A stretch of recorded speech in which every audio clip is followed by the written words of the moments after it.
Hello दोस्तों, आपका हमारे चैनल में स्वागत है। आज हम लोग पढ़ने वाले हैं ब्लड के बारे में। चलिए स्टार्ट करते हैं। ब्लड ब्लड क्या है? एक प्रकार का कनेक्टिव टिश्यू है जो कि हमारे लाइफ का आधार माना गया है। मतलब हमारे बॉडी के लिए काफ़ी इम्पोर्टेंट ऑर्गन माना गया है। ब्लड हमारे ब्लड वेसल्स के द्वारा ही पूरी बॉडी में संचरित होते हैं। अगर ब्लड के पीएच मान की बात की जाए तो उसका पीएच मान कितना होता है? 7.4। ब्लड के द्वारा ही ऑक्सीजन हमारी पूरी बॉडी में ऑर्गन तक पहुंचती है। ब्लड का काम क्या है? जो हम ऑक्सीजन लेते हैं, न्यूट्रिएंट्स लेते हैं, वो हमारे बॉडी के सारे ऑर्गन तक पहुंचाने का कार्य करता है। अगर हमारी बॉडी में ब्लड देखा जाए तो 5 से 6 लीटर प्रेजेंट रहता है। अगर वेट की बात की जाए तो यह हमारे टोटल वेट का 7% रहता है। काफ़ी इंपॉर्टेंट क्वेश्चन है। पूछा जाता है कि हमारे बॉडी में टोटल ब्लड का वेट कितना रहता है, तो यह होता है टोटल पूरी बॉडी के वेट का 7% रहता है। अब ब्लड ब्लड को हम दो पार्ट में डिवाइड करते हैं, एक ब्लड सेल्स और एक प्लाज्मा। अगर प्लाज्मा की मात्रा देखें तो यह ब्लड में 55% प्रेजेंट रहता है और ब्लड सेल्स 45% प्रेजेंट रहती हैं। ब्लड सेल्स में आरबीसी, डब्ल्यूबीसी और प्लेट काउंट आ जाती हैं। और प्लाज्मा में water, mineral salt, plasma protein और न्यूट्रिएंट्स आ जाते हैं। आरबीसी का अन्य नाम क्या है? आरबीसी को अन्य किस नाम से जानते हैं? इरिथ्रोसाइट के नाम से जानते हैं। डब्ल्यूबीसी को ल्यूकोसाइट के नाम से जानते हैं और प्लेटलेट को थ्रोम्बोसाइट के नाम से जानते हैं। अब हम चलिए इनको नंबर नंबर से देख लेते हैं। सबसे पहले ब्लड सेल्स। ब्लड सेल्स में बात करते हैं सबसे पहले आरबीसी की। आरबीसी को इरिथ्रोसाइट के नाम से भी जाना जाता है। यह डार्क रेड कलर की होती है। इन सेल्स में न्यूक्लियस प्रेजेंट नहीं होता। काफ़ी इंपॉर्टेंट पॉइंट है। ऐसी कौन सी सेल है जिसमें न्यूक्लियस प्रेजेंट नहीं रहता? तो वो है आरबीसी। आरबीसी में न्यूक्लियस प्रेजेंट नहीं रहता। रेड ब्लड सेल्स में respiratory pigment and haemoglobin present होता है। आरबीसी में रेस्पिरेटरी पिगमेंट और हीमोग्लोबिन प्रेजेंट रहता है। अगर इसके डायमीटर की बात की जाए तो इसका डायमीटर होता है 7.2। काफ़ी पूछा जाता है आरबीसी का डायमीटर कितना होता है, तो 7.2 होता है। अगर इसकी मोटाई की बात की जाए तो 2.2 होती है। Normal counts male, female and children में ये अलग अलग देखी जाती हैं।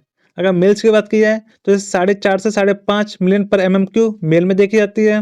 और फीमेल में आरबीसी काउंट की बात की जाए तो ये 4 से 5 मिलियन पर MMQ होती है और चिल्ड्रन में 6 से 7 मिलियन पर MMQ होती है। यह सब में अलग अलग होती हैं। बच्चों में सबसे ज़्यादा आरबीसी पाई जाती है।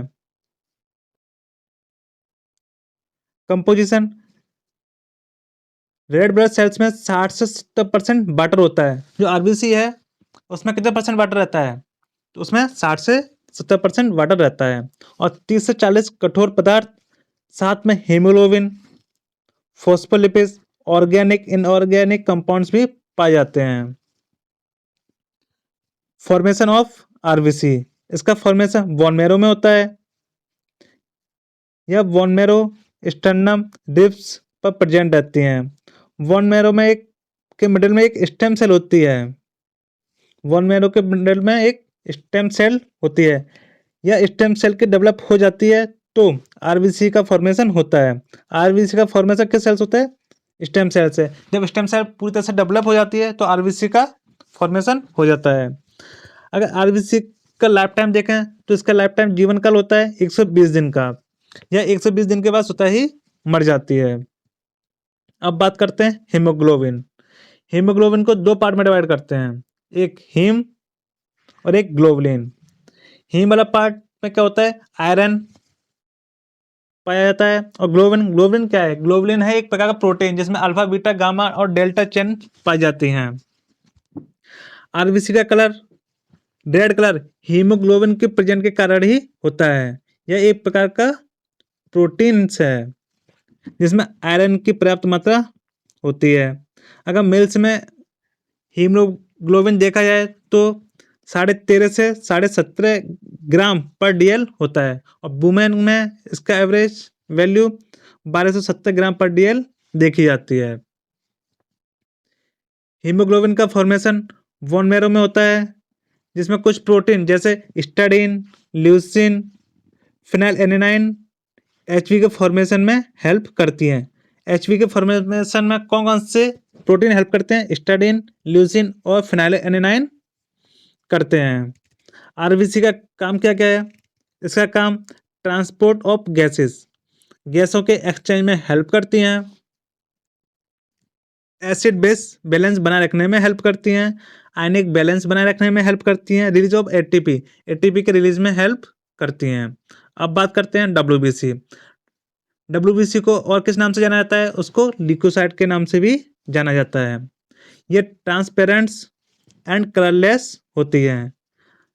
इनका साइज आरबीसी से बड़ा होता है। जो डब्ल्यूबीसी है वो आरबीसी से बड़ी होती हैं, लेकिन ये नंबर्स में कम होती हैं। जो डब्ल्यूबीसी हैं वो आरबीसी से कम होती हैं। इसमें कोशिका द्रव में न्यूक्लियस प्रेजेंट होता है। वहाँ आरबीसी का था, आरबीसी में न्यूक्लियस प्रेजेंट नहीं था, लेकिन डब्ल्यूबीसी में न्यूक्लियस प्रेजेंट रहता है। डब्ल्यूबीसी के नंबर काउंट्स की बात की जाए तो ये 4000 से 11000 पर एमएमक्यू होती हैं। डब्ल्यूबीसी को दो पार्ट में डिवाइड करते हैं। सबसे पहले ग्रेनुलोसाइट और दूसरा अग्रेनुलोसाइट। ग्रेनुलोसाइट को न्यूट्रोफिल्स, स्नोफिल्स और वेसोफिल्स में डिवाइड करते हैं, और अग्रेनुलोसाइट को लिम्फोसाइट और मेनोसाइट में डिवाइड करते हैं। चलिए नंबर से देख लेते हैं।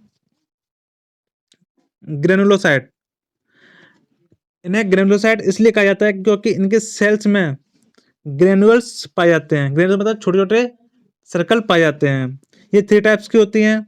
सबसे पहले न्यूट्रोफिल्स, इनकी संख्या 2000 से 8000 एमएमक्यू होती है। अगर परसेंट में बात की जाए तो ये 20 से 80% होती हैं। इसका कार्य क्या होता है? इसका कार्य होता है फेगोसाइटोसिस जो क्रिया होती है उसमें हेल्प करती है, मतलब बच्चे क्रिया में हेल्प करती है।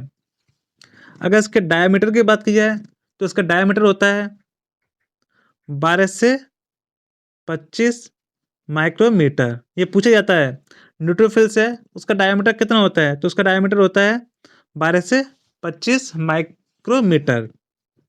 स्नोफिल्स, स्नोफिल्स इसकी संख्या 100 से 600 एमएमक्यू होती है। अगर परसेंट में बात की जाए तो ये 1 से 6% होती है। और इसका कार्य क्या है? इसका कार्य एलर्जी अवस्था में ये एक्टिव हो जाती हैं। अगर इसके डायमीटर की बात की जाए तो इसका डायमीटर कितना होता है? इसका डायमीटर होता है 12 से 17 माइक्रोमीटर। ये पूछे जाते हैं इसलिए बता रहा हूँ, ये अपने नोटबुक में अलग से नोट कर लेना। चलिए वेसोफिल्स, इसकी संख्या कितनी होती है? इसकी संख्या 200 एमएमक्यू होती है। अगर परसेंट में बात की जाए तो ये 0 से 2% होती है। और वेसोफिल्स का काम क्या है? इसका काम होता है हाइपर सेंसिटिविटी में ये एक्टिव हो जाती हैं। अब बात करते हैं अग्रेनुलोसाइट। इनमें कोशिका द्रव में किसी भी प्रकार का ग्रेनुअल्स नहीं होता, इसलिए इन्हें अग्रेनुलोसाइट कहते हैं। सबसे पहले लिम्फोसाइट, इसकी संख्या 1600 से 2700 पर एमएमक्यू होती है। अगर परसेंट में बात की जाए तो ये 16 से 27% रहती है। इसका कार्य क्या होता है? इम्यूनिटी पावर में हेल्प करता है। ये इम्यूनिटी बनाए रखता है। कौन सी सेल है जो इम्यूनिटी पावर में हेल्प करती है? वो है लिम्फोसाइट। अब बात करते हैं मोनोसाइट। इसकी संख्या 400 से 800 पर एमएमक्यू होती है। अगर परसेंट में पूछें तो ये 4 से 8%। इसका कार्य क्या होता है? ये टिश्यू की मरम्मत में हेल्प करती हैं। जब हमारा टिश्यू कोई इंजर्ड हो जाता है तो उसके मरम्मत में हेल्प करती हैं। अगर अब बात करते हैं डब्ल्यूबीसी का फंक्शन। डब्ल्यूबीसी का प्रमुख कार्य माइक्रो ऑर्गेनिज्म, फॉरेन पार्टिकल्स से हमारी बॉडी की रक्षा करती है। दूसरा पॉइंट, ये एंटीजन और एंटीबॉडी के निर्माण में हेल्प करती हैं। काफी इंपॉर्टेंट पॉइंट है। ये एंटीजन और एंटीबॉडी के निर्माण में हेल्प करती है। और थर्ड पॉइंट, ये इम्यूनिटी पावर में हेल्प करती है। जब आरबीसी की संख्या नॉर्मल रेंज से, इसकी नॉर्मल रेंज क्या आती है डब्ल्यूबीसी की? 4000 से 11000 पर एमएमक्यू। वो क्या बोल रहा है? जब डब्ल्यूबीसी की संख्या 11000 से बढ़ जाती हैं तो इसे ल्यूकोसाइटोसिस कहलाती हैं। और जब डिक्रीज हो जाती हैं तो इसे ल्यूकोपीनिया कहते हैं। जब 4000 से ज़्यादा हो गई तो उसे ल्यूकोसाइटोसिस कहते हैं। 11000 से ज़्यादा हो गई तो ल्यूकोसाइटोसिस, और 4000 से कम हो गई तो उसे ल्यूकोपीनिया कहते हैं। अब प्लेटलेट की बात करते हैं। प्लेटलेट को थ्रोम्बोसाइट के नाम से भी जाना जाता है। यह ब्लड का क्लॉट बनने में हेल्प करती हैं। प्लेटलेट में न्यूक्लियस प्रेजेंट नहीं होता। आरबीसी में भी न्यूक्लियस प्रेजेंट नहीं होता था। अगर इसके डायमीटर की बात की जाए तो 2 से 3 यूएम होती है, तथा साइज की बात की जाए तो ये आरबीसी से 1/4 पार्ट होती है, 1/4 पार्ट की होती है। Function of blood, function of plate, blood में प्लेटलेट्स की संख्या 1.5 लाख से 4.5 लाख होती है। प्लेटलेट का मुख्य कार्य क्या होता है? ब्लड क्लॉटिंग में हेल्प करती है। प्लेटलेट का फॉर्मेशन बोन मैरो में होता है। प्लेटलेट का फॉर्मेशन बोन मैरो में पाई जाने वाली एक सबसे बड़ी सेल मेगा कैरियोसाइटोसिस से होता है। प्लेटलेट के कम हो जाने को थ्रोम्बोपिनिया तथा प्लेटलेट के इंक्रीज हो जाने को थ्रोम्बोसाइटोसिस कहते हैं। चलिए अब प्लाज्मा की बात कर लेते हैं। प्लाज्मा, ब्लड का जो फ्लूइड पार्ट होता है उसे प्लाज्मा कहते हैं, और प्लाज्मा का परसेंट कितना रहता है ब्लड में? 55% रहता है।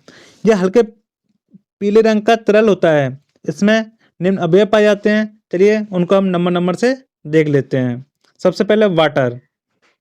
प्लाज्मा में वाटर परसेंट कितना रहता है? तो वो रहता है 90 से 92%। अगर मिनरल सॉल्ट की बात कर लेते हैं तो chloride, phosphate, sodium carbonate, potassium carbonate और कैल्शियम कार्बोनेट आदि मिनरल सॉल्ट देखने को मिल जाते हैं। अब प्लाज्मा प्रोटीन, प्लाज्मा प्रोटीन में निम्न प्रकार के प्रोटीन पाए जाते हैं। ये टोटल प्लाज्मा का 7% होता है। वो पूछ रहा है प्लाज्मा में प्रोटीन का परसेंट कितना रहता है, तो 7% रहता है। यह ऑब्जेक्टिव में भी पूछ लिया जाता है। अब प्लाज्मा प्रोटीन होते कौन से हैं, तो उन्हें नंबर नंबर से देख लेते हैं। सबसे पहले बात करें तो सबसे पहले होता है अल्बुमिन। यह प्लाज्मा प्रोटीन का सबसे अधिक भाग बनाती है, जो लिवर से निर्मित होती है। इसका मुख्य कार्य ऑस्मोटिक प्रेशर को सामान्य बनाए रखने में करती है। इसके माध्यम से ही टिश्यू को प्रोटीन मिलती है।